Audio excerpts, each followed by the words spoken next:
What's happening, everybody? Happy holidays. Welcome back to the Guitar Corner. Got to get myself in the holiday spirit here. We're going to do a little Charlie Brown theme, little Linus and Lucy. Make a loop. This is just G and B flat for the loop. We go.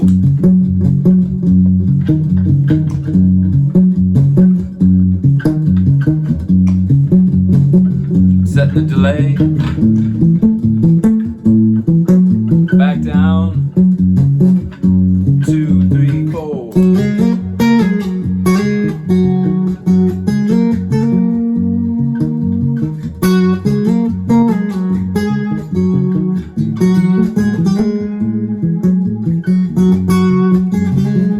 some bends.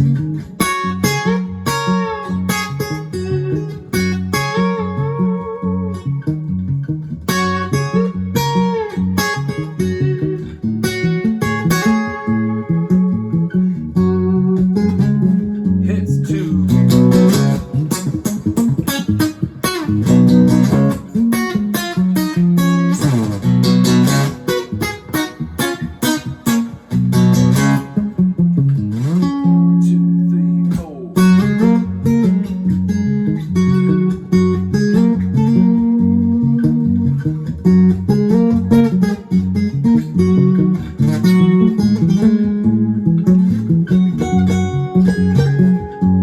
Here's with the pick.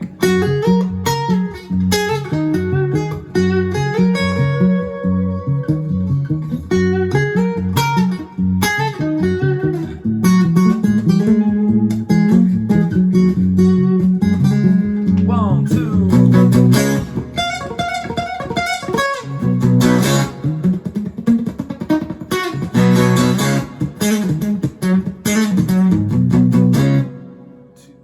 One, two, three, four.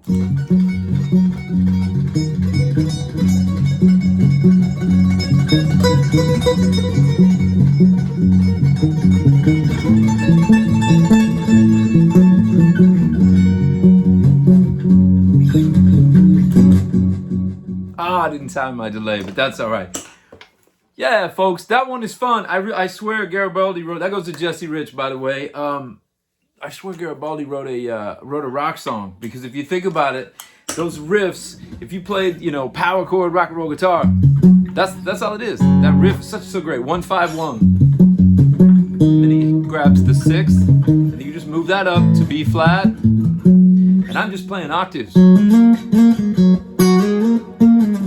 Just a simple, beautiful melody. The simplest melodies are the coolest, man. Getting the bumpers and staying in them, something that everybody feels like they've heard is an amazing feat. And that song that's what a hook. And then he's got ba ba ba ba. If that's not rock and roll hits, I've never heard them. All right, folks. So this isn't going to be a super long one today. I know you out there shopping up a storm and acting crazy and filling your stockings. We're gonna do. This is going to be Santa's Strings and Things. I've been asked a few times. I never did any of those like beginning how to hold a guitar. I haven't even done the modes video. I got to do that modes video. But I didn't do like how to select a pick, how to change a string. But I am going to do strings and things. For show and tell today, I'm going to show you some of the stuff I use other than the guitar. And these are things to remember while they're small and they're fun for stocking. So buy them for somebody or I hope you get them in your stocking. They're small things, but they make a big difference. They make a big difference on tone. Some of them make a big difference on safety, like strap locks, like not having your guitar broken in two, running across the stage like a fool, like I do sometimes when it flies off of there. So let's start with, if you're not, I did all that stuff finger picked until that little, I guess, second verse, if you will. Let's talk about the pick for a second. I know I showed you, I got my little red picks, but I like a lot of different kind of picks, depending on what I'm doing, some Cortex stuff. Just listen to how different this sound is. If you're, not only is it about 30% louder, but that attack at the beginning, ga, ga, ga, instead of ba, ba, ba. Now I'm cheating because I'm muting, so there's it opened up. Now here's the pick muted. Now that's a cool technique. You use a pick, but you still mute it. It's kind of the best of both worlds, the finger style and the pick. Just remember, Mark Knopfler said this so perfectly in this YouTube video I watched. This is the biggest amplifier ever. Because right here, what happens here? I always say start in the center and go out from there. That's like everything in life. Like you're having a problem, trying to attack the external, sometimes we got to go here. First things first, second things not at all. If you start here, then you're rolling through the pickups, then you're rolling through, maybe you got pedals, maybe you don't, doesn't matter, the cable, the amp, who's micing it, all these things, but it really starts right here. This is the greatest amplifier. One of the things I used to do when I was a little dude was I would just sit in front of the TV and I would run my scales. I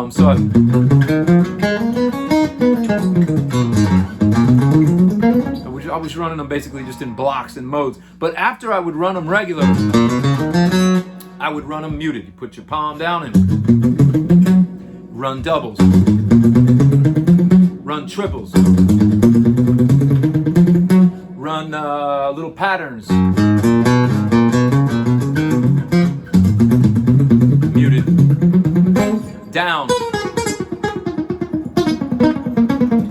Rusty. All this stuff, man. And also when you're doing like hammer-ons,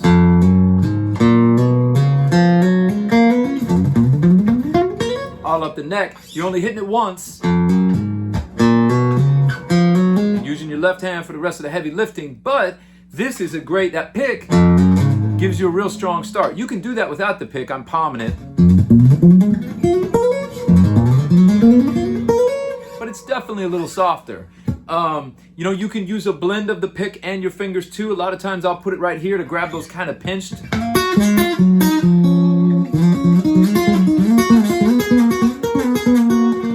And then I got it when I want to come back. That's thumb. That's double stop. These two right here. Then the pick's back. But it's muted.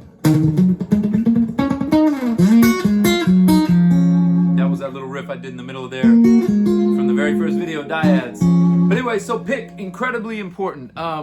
To really get something that you're comfortable with. Be careful too. I mean, I had a blast making these and throwing these out, you know, at the schools and the clubs and the stuff, but they're a little slippery, whereas some of these Cortex picks, you can hang on to them if you're jumping around and acting like an idiot. Speaking of jumping around and acting like an idiot, strap locks. I'm going to switch over and show you my main telly because this beast is wonderful, but it's heavy. It's a good piece of a block of wood. The thing about it is I bounce a lot. Can't do any dance moves, but I get to moving up there and kind of going crazy and throwing it around and this and that and what's happening and woo and blah and blah and blah. And it's so fun. I get lost in it. And then this thing, even with the strap lock, how this works, by the way, is you clip these on and there's that little pin that goes right through there. And there's a nut on top of this, so this can never fly off of there. But if you're bouncing and you're playing 5-6 shows a week and you're out there for months, that will come loose if you're not checking it every day. So because I have no class, I just super glue it. There is super glue, just a little dab will do you. You put a little bit there and on the bottom, and that stays there forever. But they also make, if you're not, you know, out on the road and doing all this craziness, they make little cheap, little plastic ones that just go right over the top. You don't have to lock them in or anything, and they hold the strap in place. That's a great thing to have. Even if you're just getting up all the time, up and down, you could still, if that strap isn't brand new, it can come undone, and then you're wasting a perfectly nice guitar. Okay, a couple more show and tells that I think will affect some things. Strings, ladies and gentlemen. I'll do a string changer one sometime, but you know, the main thing is, actually, you know what? I won't. I'm gonna tell you right now, the key is, once you get that in there, only 3 or 4 down here, don't have too much. And a lot of people stretch like this. You also got to stretch this way too. Get the whole string. Make sure it's pulled all the way through the bridge. One way you can make sure after you've really tuned it up, played on it, tuned it up a few times, push here, make sure it's not stuck in the nut, and you're rocking and rolling. For acoustics, I use 12s. For electrics, I use 13s, which I know sounds crazy. The reason is actually the same thing I had to figure out with the pick early on when we were playing it. I don't know, the Blue Moon Saloon for 4 hours a night in Wichita back in the day. We were playing all these long sets. I was overplaying. I was just going crazy, and I was breaking strings all the time. Folks, if you're breaking strings all the time, it's one thing. I mean, if you're playing hours and hours or you're playing a ton and you haven't changed them, yeah, you're going to break a string. But if you're breaking strings every night, like I was, like so many things in life, it's user error. It's not the external. It's not the outside. It's right here and out.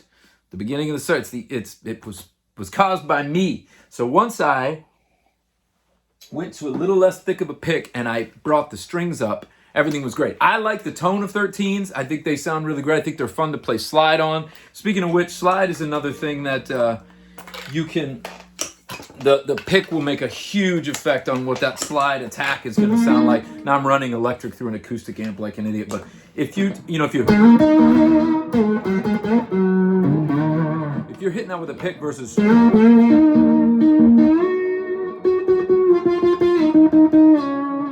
think it almost has more of a human voice when you're playing with your fingers. That's why I love Mark Knopfler. I know I talk about him every time, but he's just my favorite because he just...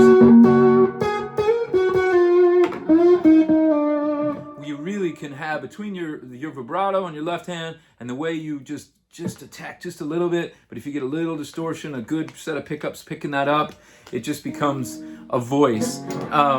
But yeah, what the heck was I talking about? We're talking about strap locks, we're talking about picks, strings. I was talking about strings. The thing about 13s is you get a great tone. I mean, I know people who play 9s that get great tone, but for me, I like to feel like the guitar... If I hit the stage, man, I wanna know it's there. I want to feel like it's slipping away from me. I like it. I like that it makes me work. I mean, if I have to work at a bend, I really got to put myself into it. This may just be me. I was also kind of like obsessed and enamored with, Stevie Ray Vaughan back in the day, and I got to meet Stevie Ray's tour manager, Cutter Brandenburg, when we were playing some shows down in Harker Heights, Texas. And he always talked about, Stevie playing, they were like bass strings. I mean, like the first one was like a 16. I think his last string was like the beginning of a bass string. This may have just been, these things take on mythic proportions and become, larger than life. But, he talked about how, basically Stevie would be playing all night and he would just put some super glue in his hands and add skin to his fingers to play these crazy strings. I was like, that's insane. But you listen to that tone and you're like, it's worth it. Willie Nelson, why is divorce so expensive? Because it's worth it. That's terrible. Okay, folks, let me see what else. Ebos, one more. This is a fun one. These used to, I think these are like, God, I bought this a long time ago. It was like $100, I think. So these days that means it's $140. But yeah, you got octave on one side. It took me forever to learn this. I didn't have the manual when I first got it. I'm lazy with those manuals. It's terrible. Rather screw up 6 times than just read a sentence, right? Regular, octave. So depending on what side of this you're using is what the harmonics are going to do. So this basically, again, I'm through the wrong amp system for this, but this will turn a guitar almost into like an electric kind of violin. Depending on how close you get to the string.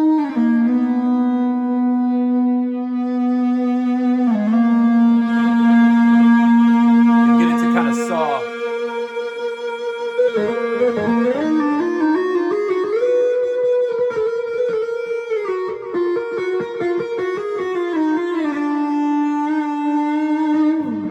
Harmonic minor every time, baby. So yeah, this is so you can flip that around too and get a little different thing going. If I get it right over the string, actually, you know what? I'm doing a terrible job for you. Let me go to the second one.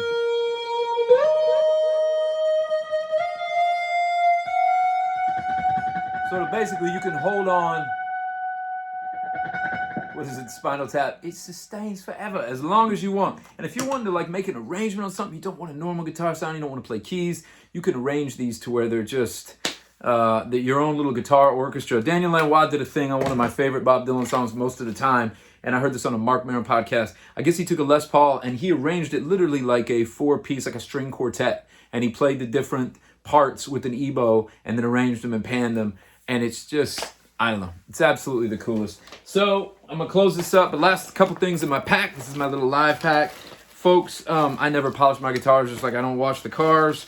I don't know what my deal is. Little graphite sometimes to set in that nut if you're having a problem. But it's rare that's the issue. Oh, also, as far as string companies, folks, a lot of them are made in the same factory. So don't worry about it. I mean, I started out, my first guitar teacher had like a 12-pack of these, a box, and I was like, how can anyone ever need so many strings? I just thought this was the most exciting thing in the world. I used to make stickers of these covers for Dean Markley. I used to collect them. I love them. I probably talked about this before. I see this, and it makes me feel like I'm 12 years old, and all things are possible. I just love it. But yeah, Diodario, I used to have a Elixir endorsement. I let it run out because I'm a damn fool. But you know, probably because I say stuff like this, it's really not the string company. It's you. It's taking care of them. It's Daniel Lanois didn't even change his strings. I heard he likes old strings. I have a bass, P bass, that I've let the original strings on there from 1,000 years ago go. It's like not changing your socks before the World Series. It just works great. I'm not slapping and popping on it. But in here, this is the coolest one. When you're changing the string, you roll it here, and then boom, on the other side is your cutters. If you're at a show, you got, especially my incredible tour manager, if Tyler's got to do something fast, it's nice to have everything in one place. I'll tell you what, also, if you're road dogging and you're gigging, keep a little flashlight in there too, because, you know, most of us aren't in a position where there's a backstage and you know, beautiful lighting to do, you know, some kind of surgery on the guitar. So a little flashlight in there is helpful. Yeah, polishing cloths that you never use. What else? 9-volt battery is always helpful. That's it. That's my show and tell. I hope you get all that in your stocking. I hope if you're doing well, you put that in somebody else's stocking. And yeah, I was on Amazon. I was at the mall. I was doing all this stuff, catching up, and you know, you've seen the amount of different guitars around here. Got to remind ourselves. I got to remind myself, man, this is a time to give. It's always a time to give, but a lot of people are having a hard time during the holidays. So if you could put something in somebody else's plate, man, do it. Let's do it. That's the best thing we can do. Anyway, I love y'all. I hope you're enjoying these. I'll keep them coming. I had to run out to LA last week. Met with the Society of Composers and Lyricists folks for a party there and some meetings and things. But I need to stay on a better schedule with you, and I will. Good news, got some music that was on Saturday Night Live. It was that Elon Musk, Miley Cyrus one. I had 4 songs on there. I think I said before I'm on, What We Do in the Shadows. Lots of music out there on the TV, which is helping keep everything rolling. So anyway, happy holidays, everybody. Let me know what you want to know, what you think, how we're doing, and I'll talk to you soon. At Gooding Music on any of the sites. 10-4. Bye.